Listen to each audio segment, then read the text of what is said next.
El Ministerio Conéctate Jesús se complace en presentar repaso de la lección de Escuela Sabática número 11, cuyo título es Familias de Fe. Oramos. Gracias, nuestro Dios, te damos por permitirnos el gozo de participar en este interesante estudio. Oramos, buen Dios, pidiendo de todo perdón por las faltas cometidas y bendición, Señor, sobre el ministerio que ejecutamos. Oramos en el nombre de Jesús. Amén. Muy buenas noches, mis queridos hermanos teleguaitones. Aquí estamos una vez más con el repaso de la lección de Escuela Sabática. Su hermano en Cristo, José Moreno. Saludos a todos allá en las diferentes canales, en las diferentes redes donde podemos pues participar con este interesante tema. Nuestro tema de hoy es familias de fe. Y rápidamente vamos a ver cómo inicia este asunto con la lectura bíblica que dice: por lo tanto, corramos con paciencia la carrera que tenemos por delante, puestos los ojos en Jesús, el autor y consumador de nuestra fe, el cual, por el gozo puesto delante de él, sufrió la cruz, menospreciando el oprobio, y se sentó a la diestra del trono de Dios. Hebreos 12, 1 al 2. No importa en qué etapa de la vida estemos, ni nuestras experiencias pasadas, ni lo que nos depara el futuro, existimos en el contexto de la cultura. Nuestros padres, nuestros hijos, nuestro hogar, nuestra familia, incluso nuestra iglesia, todos se ven afectados por la cultura en la que existen y en forma notable. Además, aunque hubo otros factores en juego, el cambio del sábado al domingo es un poderoso ejemplo de cómo la cultura de la época influyó sobre la iglesia en forma poderosa y negativa. Cada vez que pasamos frente a una iglesia y vemos un cartel con los horarios del domingo, esto nos recuerda claramente cuán lejos puede llegar el poder de la cultura. Para estudiar este tópico, queremos leer lo siguiente. Todas las familias se encuentran inmersas en un entorno cultural concreto. Este entorno cultural afecta de un modo u otro a nuestra comprensión y aceptación del Evangelio. ¿Cuántas de nuestras creencias o costumbres tienen una base cultural? ¿Qué debemos aceptar o rechazar de nuestra cultura? ¿Qué hacer cuando existen conflictos culturales entre distintos grupos de creyentes? ¿Cómo transmitir el Evangelio en una cultura que nos es extraña? Para esto dividimos nuestro estudio en dos grandes partes: el Evangelio y la cultura, aceptar lo bueno, rechazar lo malo, inmersión cultural, y la cultura del Evangelio, transmitir el Evangelio, extender el Evangelio. Elena G. de Guay nos ayuda con el siguiente comentario: todos se encuentran con pruebas. Si contempláis a Jesús, pasaréis por pruebas y las soportaréis con paciencia, y así os fortaleceréis para soportar la prueba siguiente. Es únicamente la estrechez de nuestra visión lo que impide que discernamos la benevolencia de Dios, manifestada tanto en la disciplina a que somete a su iglesia, como en las grandes bendiciones que Él provee. En todo tiempo de dificultad y confusión, Dios es un refugio seguro para su pueblo. A la sombra de su protección pueden seguir su camino con seguridad.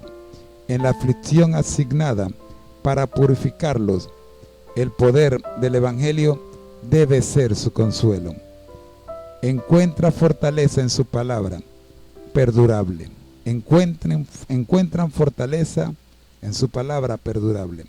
Nuestra elevada vocación, página 319. De paso les invito a leerse este devocional, Nuestra elevada vocación. Nuestro primer punto: aceptad lo bueno o retened lo bueno. A medida que el Evangelio circula en el mundo, los cristianos se encuentran con diferentes culturas y prácticas, muchas de las cuales atañen a las relaciones familiares y sociales. Una de las grandes preguntas para los misioneros cristianos es cómo deben relacionarse con las diversas normas culturales sobre muchas cosas, incluyendo las relaciones familiares que podrían resultarles personalmente incómodas.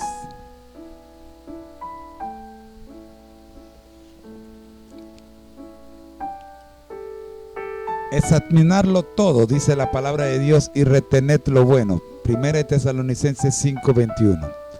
Los judíos del primer siglo no podían entrar en casa de gentiles ni comer con ellos. Esto no tenía ninguna base bíblica. Era una creencia cultural. Dios tuvo que intervenir milagrosamente para eliminarla. Conforme el Evangelio se predicaba y era aceptado por grupos culturales diversos, se decidió no imponerles la cultura judía. Hechos 15, puede leer todo el capítulo.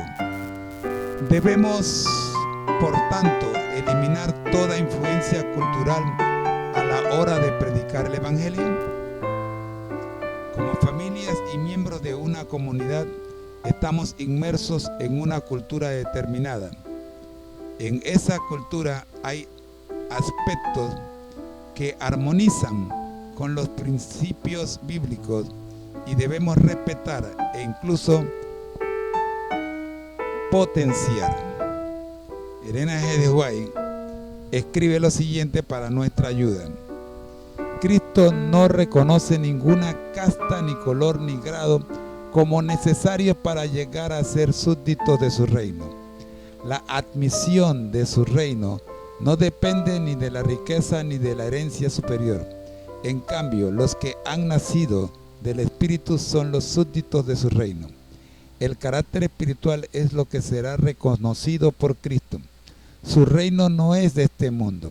Sus súbditos son los participantes de la naturaleza divina, que habrán escapado de la corrupción que está en el mundo y que se manifiesta por la concupiscencia. Y esta gracia les es dada por Dios. Cristo no encuentra a sus súbditos preparados para su reino, sino para que los califica por medio de su divino poder. Los que estaban muertos en delitos y pecados son revividos a la vida espiritual. Las facultades que Dios da para propósitos santos son refinadas, purificadas y exaltadas. De este modo, sus seguidores son guiados para formar un carácter a la semejanza divina. God, Amazing Grace, página 52. Parcialmente de la maravillosa gracia de Dios, página 52.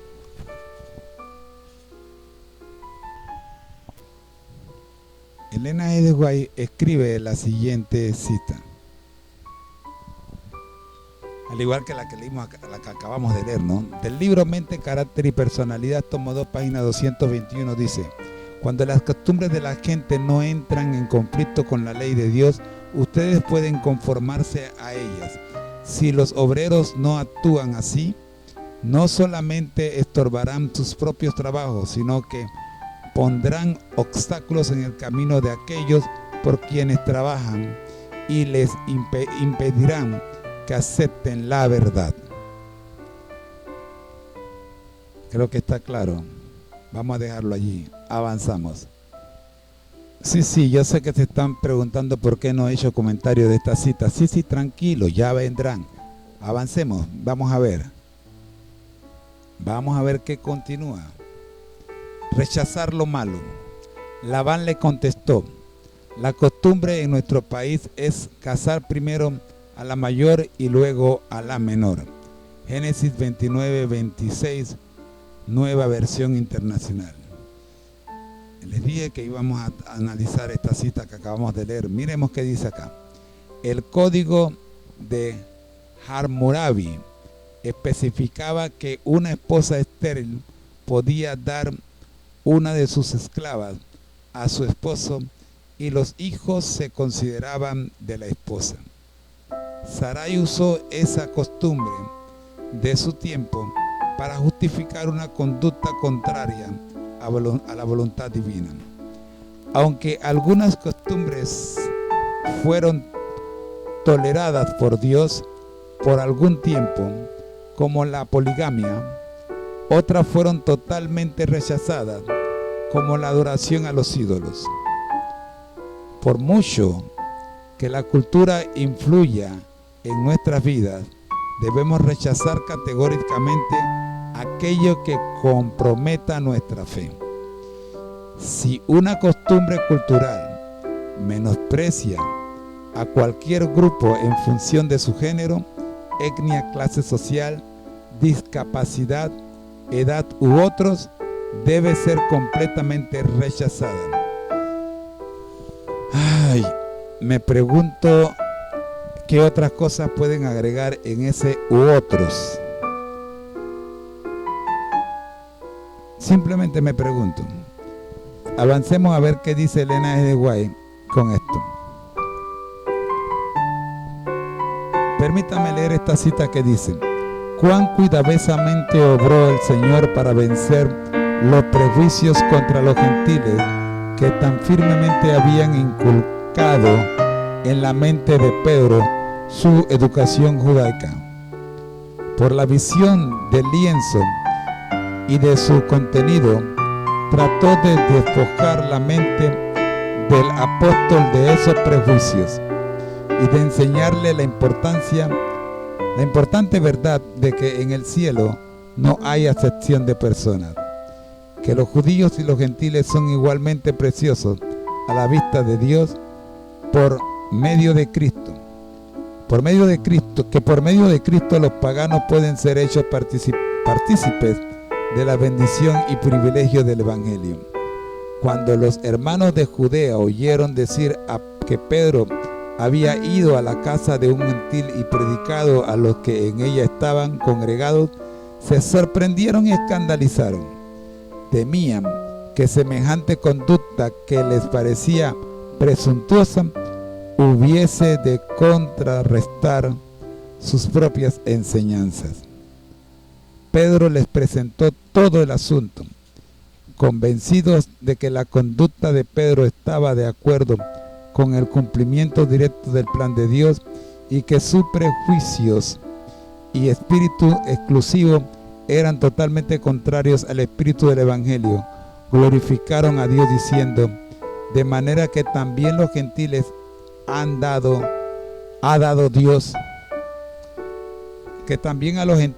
dado Dios arrepentimiento para vida. Conflicto y valor, página 335.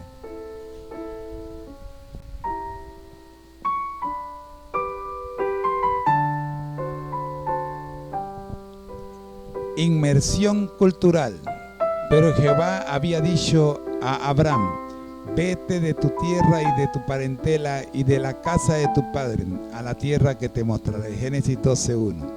La Biblia contiene historias de personajes como Abraham, Ruth, Esther o Daniel y sus amigos que fueron drásticamente arrancados de su cultura y colocados en un ambiente cultural completamente distinto. En la actualidad, estos cambios son cada vez más frecuentes, generan ansiedad y afectan a nuestra vida familiar e incluso a la de nuestra vida espiritual. Las promesas bíblicas, la confianza en Dios y el apoyo de nuestra familia y amigos pueden ayudarnos en estas circunstancias.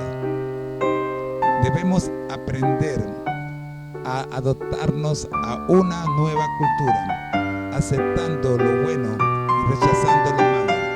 Para ello debemos depender de la oración y la conducción del Espíritu Santo. Elena G. de White nos ayuda con este párrafo y nos dice lo siguiente: las maquinaciones del enemigo fueron derrotadas por un poder que reina sobre los hijos de los hombres. En la providencia de Dios, la joven judía Esther, quien temía al Altísimo, había sido hecha reina de los dominios medo-persa. Mardoqueo era pariente cercano de ella. En su necesidad extrema, decidió apelar a Yerjes en favor de su pueblo. Esther iba a presentarse a él como intercesora. Dijo Mardoqueo: ¿y quién sabe si para esta hora te ha hecho llegar al reino? La crisis que arrostró Esther exigía presta y fervorosa acción, pero tanto ella como Mardoqueo se daban cuenta de que a menos que Dios obrase poderosamente en su favor, de nada valdrían sus propios esfuerzos. De manera que Esther tomó tiempo para comulgar con Dios, fuente de su fuerza.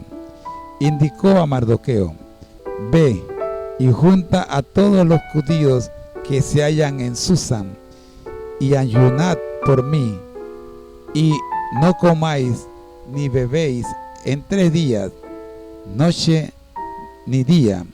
Yo también con mis doncellas ayunaré igualmente, y así entraré al rey, aunque no sea conforme a la ley. Y si perezco, que perezca. Profetas y Reyes, página 442.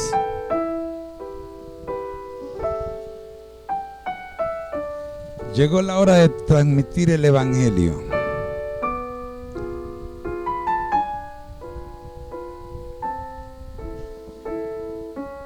Juan 1, 12 al 13 dice lo siguiente: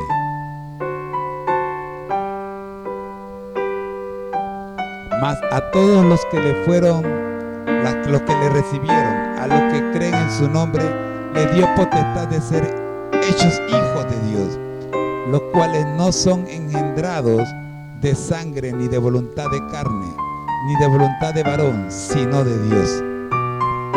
Los fundadores de un movimiento tienen un enorme compromiso con las creencias. En 1 o 2 generaciones, muchos pierden de vista los principios detrás de los valores. Poco a poco los hábitos se convierten en tradiciones. Con el tiempo resulta difícil separar las costumbres de los principios. Aunque es nuestro deber transmitir nuestras creencias a nuestros hijos, no debemos olvidar que Dios no tiene nietos, solo hijos. La fe no es un rasgo genético que se puede transmitir a las siguientes generaciones. Cada uno debe vivir una experiencia personal con el Salvador para convertirse en un hijo de Dios. Como siempre, Elena G. de White nos ayuda con el siguiente comentario. Mientras no se extinguió la generación que había recibido instrucción de Josué, la idolatría hizo poco progreso, pero los padres habían preparado el terreno para la apostasía de sus hijos. La desobediencia y el menosprecio que tuvieron por las restricciones del Señor, los que habían entrado en posesión de Canaán, sembraron mala semilla que continuaron produciendo su amargo fruto durante muchas generaciones. Los hábitos sencillos de los hebreos los habían dotado de buena salud física, pero sus relaciones con los paganos los indujeron a dar rienda suelta al apetito y a las pasiones, lo cual redujo gradualmente su fuerza física y debilitó sus facultades mentales y morales. Por sus pecados fueron los israelitas separados de Dios, su fuerza les fue quitada y no pudieron ya prevalecer contra sus enemigos. Así fueron sometidos a las mismas naciones que ellos pudieron haber subyugado con la ayuda de Dios. Patriarcas y Profetas, página 587. Es tiempo de ver la última parte de este estudio, y lleva por título Mensajeros del siglo XXI, extender el Evangelio. A esto nos dice lo siguiente: pues me propuso no saber entre vosotros cosa alguna sino a Jesucristo y a este crucificado. Primera de Corintios 2:2. Las familias cristianas son llamadas a experimentar juntas el poder del Evangelio y a compartirlo en cualquier cultura en la que vivan. Debemos ser voceros apasionados del Evangelio de salvación y buscar la unidad y la armonía. Juan 17, 20 al 23. Estar dispuestos incluso a arriesgar nuestra vida por nuestras creencias. Apocalipsis 12, 11. Podemos tropezar al intentar transmitir nuestra fe dentro de una cultura particular. Sin embargo, Dios sabe cómo introducir su reino en cada contexto cultural. Si cooperamos con Él, siempre nos guiará mediante su palabra y su espíritu. Elena G. de White nos llama la atención a esto con la siguiente cita: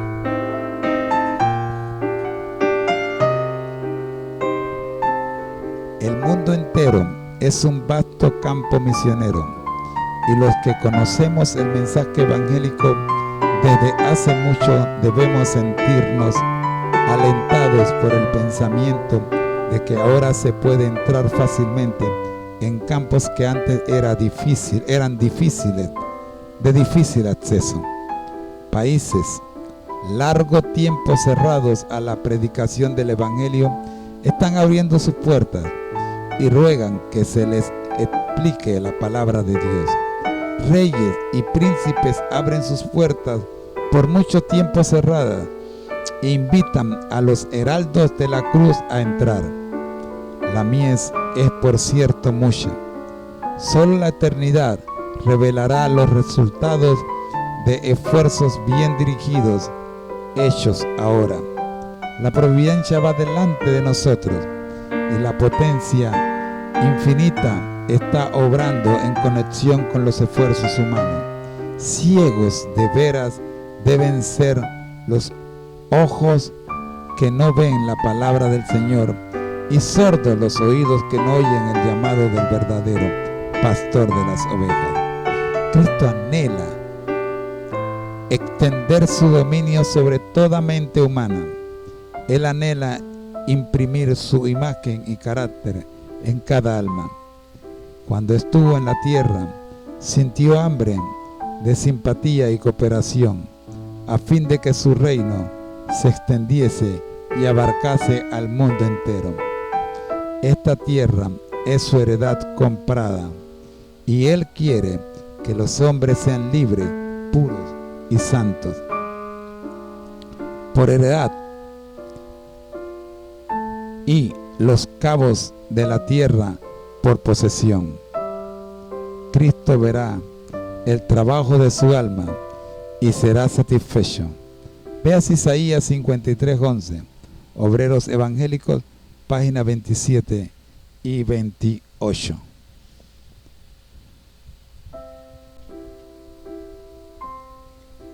La pluma inspirada sigue diciendo lo siguiente: no existe ninguna persona, ninguna nación que sea perfecta en toda costumbre o pensamiento. Uno debe aprender del otro. De allí que Dios desea que las diferentes nacionalidades se fusionen en discernimiento, sean una en propósito. Si el hermano italiano, el hermano francés y el hermano alemán tratan de ser semejantes a él, Jesús, afirmarán sus pies sobre el mismo fundamento de verdad. El mismo espíritu que mora en uno, morará en el otro. Cristo en ellos, la esperanza de gloria, los exhortó, hermanos y hermanas, los exhorto, hermanas y hermanas, a no levantar un muro de separación entre las distintas nacionalidades. Por el contrario, procuren derribarlo donde quiera que exista. Debemos esforzarnos por estar todos en la armonía que es en Jesús, trabajando por el único objetivo, la salvación de nuestros semejantes. Devoción matutina Alza tus ojos del 24 de septiembre. En el deseo de toda la gente, la página 471 nos dice lo siguiente: cuando el apóstol empezó su ministerio en Corinto, ciudad populosa, rica y perversa, contaminada por los infames vicios del paganismo, dijo: porque no me propuse saber algo entre vosotros sino a Jesucristo y a este crucificado. 1 Corintios 2:2. Ahora, como en los días de Cristo, la obra del reino de Dios no incumbe a los que están reclamando el reconocimiento y apoyo de los gobernantes terrenales y de las leyes humanas, sino a aquellos que están declarando al pueblo en su nombre aquellas verdades espirituales que obrarán en quienes las reciban. La experiencia de Pablo: como con Cristo estoy juntamente crucificado, y vivo no ya yo, mas vive Cristo en mí. Gálatas 2:20. Entonces trabajarán como Pablo para beneficio de los hombres. Él dijo: así que somos embajadores en nombre de Cristo, como si Dios rogase por medio nuestro. Os rogamos en nombre de Cristo, reconciliaos con Dios. 2 Corintios 5:20. Sí, mis queridos hermanos, aquí sí tengo que decir que yo necesito reconciliarme con Dios. Yo no sé si ustedes, pero yo sí creo que estoy convencido de que necesito reconciliarme con Dios. Exaltad a Jesús, página 243, dice lo siguiente: si pensáramos más en Jesús y habláramos más de Él y menos de nosotros mismos, tendríamos mucho más de su presencia. Si moráramos en Él, estaríamos tan llenos de paz, fe y valor, que tendríamos una experiencia tan victoriosa que relatar cuando asistiéramos a la reunión, que otros se sentirían animados con nuestro testimonio claro y robusto con Dios. Cuando estos preciosos agradecimientos dados en alabanza de la gloria de su gracia van respaldados por una vida semejante a la de Cristo, tienen un poder irresistible que redunda en la salvación de las almas. Alza tus ojos, página 243. Creo que tengo tiempo para leer una cita más. De Obreros Evangélicos, página 345, dice: la religión de Cristo eleva al que la recibe a un nivel superior de pensamiento y acción, al mismo tiempo que presenta a toda la especie humana como igual objeto del amor de Dios. habiendo sido comprada por el sacrificio de su Hijo. A los pies de Jesús, los ricos y los pobres, los sabios y los ignorantes se encuentran sin diferencia de casta o de preeminencia mundanal. Todas las distinciones terrenales son olvidadas cuando consideramos al ser que traspasaron nuestros pecados, la abnegación, la condescendencia, la compasión infinita del ser que está muy ensalzado en el cielo avergüenzan el orgullo de los hombres. Su estima propia y sus castas sociales. La religión pura y sin mácula manifiesta sus principios celestiales al unir a todos los que son santificados por la verdad. Todos se reúnen como almas compradas por sangre, igualmente dependientes del ser que las redimió para Dios. Como clase, analice las respuestas del estudio del domingo. ¿Qué principios podemos encontrar en la cita anterior de Elena G. de White que de aplicarse revolucionariamente nuestras vidas? De aplicarse revolucionariamente nuestras vidas, revolucionaría nuestra vida familiar. ¿En qué medida tu iglesia local ha estimulado a la generación más joven de creyentes? ¿Qué pueden hacer como clase para ayudar a la iglesia en esta importante tarea? ¿Cuáles son los desafíos de tratar de transmitir la fe a otra generación? Mis hermanos, recuerden que la fe no se adquiere por herencia. Es un trabajo que se adquiere única y sencillamente mediante la puesta en práctica. Ha sido una presentación del Ministerio Conéctate Jesús. Queridos hermanos, yo quiero seguir encontrándome con ustedes cada semana, cada viernes, como lo hemos hecho el día de hoy. Quisiera, hermanos, que oraran fuertemente por este ministerio. Estamos confrontando algunas dificultades para mantener el mismo y necesitamos sus oraciones. Muchas gracias, mis hermanos. Estuve con ustedes su hermano José Moreno. Nos vemos en 7 días. El Señor les bendiga.